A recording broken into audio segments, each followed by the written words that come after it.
आज भारत के नवनिर्माण में वैष्णव समाज के सपूत अग्रणी भूमिका निभा रहे हैं। एक तरफ हमारे समाज का वो चेहरा जो भारतीय रेलवे और आईटी क्षेत्र को नई दिशा दे रहा है, माननीय अश्विनी वैष्णव जी। लेकिन इसी समाज का एक और गौरवशाली चेहरा है जो गुजरात से निकलकर कश्मीर की वादियों में सनातन की अलग जगह रहा है।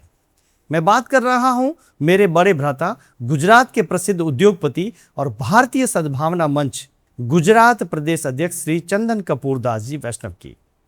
हाल ही में राजस्थान राजभवन में राज्यपाल महोदय द्वारा उनका विशेष सत्कार किया जाना उनके राष्ट्र कार्य की बड़ी पहचान है। चंदन जी के इस मिशन से कश्मीर का युवा कैसे जुड़ रहा है, इसका प्रमाण है शेख साहिल रशीद। सुनिए साहिल जी चंदन जी के मार्गदर्शन में क्या कहते हैं। यहाँ पे हमारे देश से एक डेलीगेशन आई।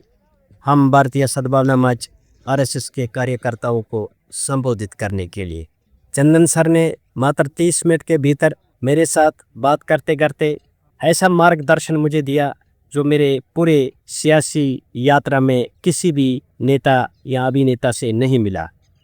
भाइयों, चंदन जी का ये जज्बा हमें विरासत में मिला है।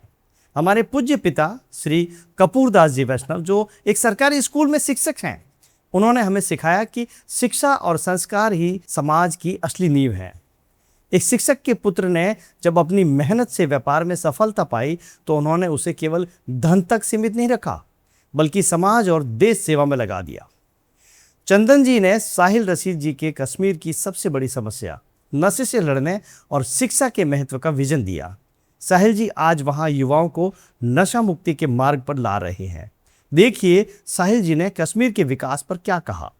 चंदन सर ने यहाँ पे मार्गदर्शन दिया हमको जम्मू कश्मीर के एजुकेशन के बारे में, यहाँ के डेवलपमेंट के बारे में कि यहाँ के हालात कैसे सामान्य हो जाएंगे, उग्रवाद से कैसे निपटना होगा, क्या कुछ करना चाहिए और क्या नहीं करना चाहिए। साहिल रशीद जी का चंदन जी से जुड़ना इस मिशन को एक नई शक्ति देता है। साहिल जी ने स्वयं अनुभव किया कि कैसे 1991 में आतंकवादियों के चंगुल से उन्हें स्वयं कुलदेवी मां ने चमत्कारिक रूप से बचाया था। आज साहिल जी चंदन जी के मार्गदर्शन में कश्मीर के प्राचीन मंदिरों के जीर्णोद्वार और गौ सेवा के संकल्प में जुटे हैं।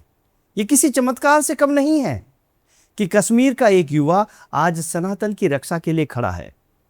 गौ माता रक्षा के लिए और मंदिरों का नवनिर्माण करने के लिए, जिसमें हमने कश्मीर के अन्य प्रकार के प्राचीन काल के मंदिरों को फिर से रेस्टोर किया और काम शुरू किया। भाइयों, अक्सर लोग वैष्णव समाज की बात करते हैं, लेकिन अश्विनी वैष्णव हो या चंदन वैष्णव, ये व्यक्तित्व समाज की सीमाओं से ऊपर उठकर भारत माता के लिए समर्पित है। मुद्दा सिर्फ हमारा समाज नहीं है, बल्कि सनातन धर्म और देश को बचाना है। अगर कश्मीर सुरक्षित है तभी हमारा समाज और धर्म सुरक्षित है। एक शिक्षक के बेटे से लेकर गुजरात के प्रदेश अध्यक्ष तक चंदन जी का यह सफर और साहिल रशीद जी का यह जुड़ाव हम सब के लिए प्रेरणा है। आइए राष्ट्र प्रथम के इस महाअभियान में हम सब एक साथ खड़े हों। जय हिंद, जय भारत, जय सनातन।